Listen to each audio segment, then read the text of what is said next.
Mana perkembangan terbaru dari kasus korupsi di JKA yang diduga turut melibatkan Bupati Pati Sudewo?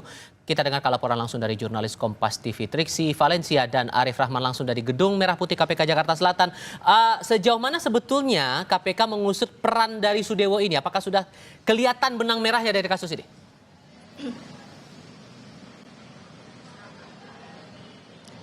Iya, Tifal, tadi disampaikan oleh Deputi Penindakan dan Eksekusi KPK Asep Guntur, menarik sebenarnya mengapa kemudian Sudewo yang juga sebagai Bupati saat ini pada saat waktu itu menjabat sebagai anggota Komisi 5 DPR RI tidak kunjung dipanggil ataupun juga ditetapkan sebagai tersangka lantaran sampai saat ini KPK masih mendalami peran dari Sudewo tersendiri.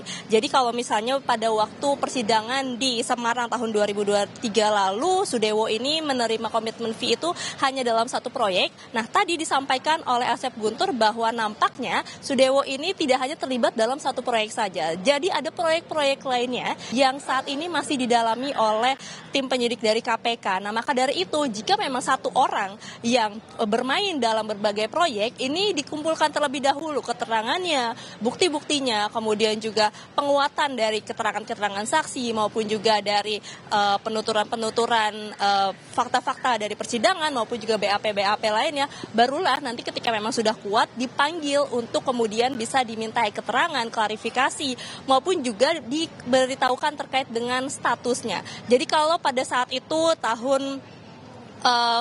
itu Sudewo dipanggil KPK, statusnya masih menjadi saksi, dimintai keterangan. Nah, sampai saat ini nampaknya KPK sedang mencari cara lain ataupun juga bukti-bukti lain untuk kemudian menguatkan terlebih dahulu nih, sebelum kemudian KPK ini memanggil Sudewo, menjadwalkan Sudewo untuk datang kembali ke KPK pada tahun 2025 dan memberikan klarifikasi ataupun juga menjawab pertanyaan-pertanyaan yang sudah dikumpulkan oleh penyidik KPK. Nah, tadi yang juga disampaikan oleh Asep Guntur adalah selain ada proyek-proyek yang diduga bukan hanya satu proyek, terkait juga dengan status hukumnya, karena waktu itu Sudewo sempat sudah mengembalikan uang yang memang disita, tapi ini tidak menutup pidananya. Maka dari itu pun juga terkait dengan aliran dana ini kembali didalami, maupun juga kembali dilihat apakah memang hanya menerima 270 juta rupiah saja, yang kalau misalnya dikatakan dugaannya ini ada di beberapa proyek, berarti ada uang lebih atau aliran dana lebih yang masuk ke dalam kantung Sudewo.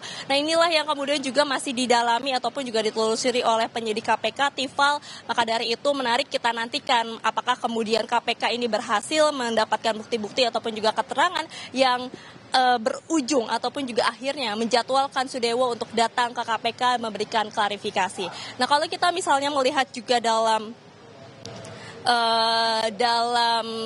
kasus DJKA ini kan memang beragam proyek-proyeknya ataupun juga ada banyak tersangka yang sudah ditetapkan. Nah, tapi kalau misalnya Sudewo ini kembali muncul, ini lantaran pengembangan dari salah satu tersangka yang kemarin ditetapkan oleh KPK pada tanggal 12 Agustus 2025, yakni bernama Renato, yakni pejabat pembuat komitmen pada Balai Teknik Perkeretaapian kelas 1 Bandung.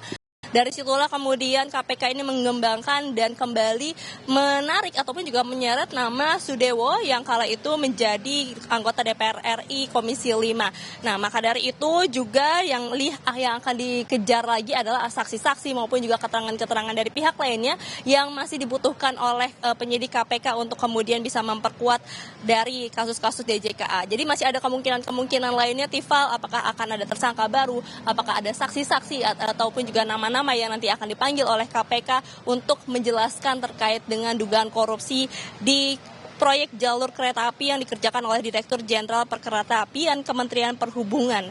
Nah, kita melihat juga pada saat itu nama Sudewo ini yang muncul dalam persidangan di Semarang begitu ya, disebutkan kan kalau Sudewo ini mendapatkan uang 270 juta rupiah itu dalam paket pekerjaan pembangunan jalur ganda kereta api antara Solo Balapan Kadipiro, Kalioso, KM 96 plus 400 sampai dengan KM 104 plus 900 bersama dengan 6 tersangka lainnya. Nah, maka dari itu proyek-proyek lainnya ini juga masih dinantikan ataupun juga masih ditelusuri, Tifal, apa saja yang kemudian berkaitan atau dimainkan oleh Sudewo yang juga uangnya kita akan pertanyakan lagi apakah melebihi dari 270 juta rupiah yang tertuang dalam putusan Pengadilan Tinggi Semarang dalam beberapa tersangka waktu itu. Tifal. Karena menariknya ini muncul setelah banyak demonstrasi yang muncul di Pati, Jawa Tengah untuk menuntut Sudewo mundur dari jabatannya sebagai Bupati. Triksi, terima kasih. Setelah ini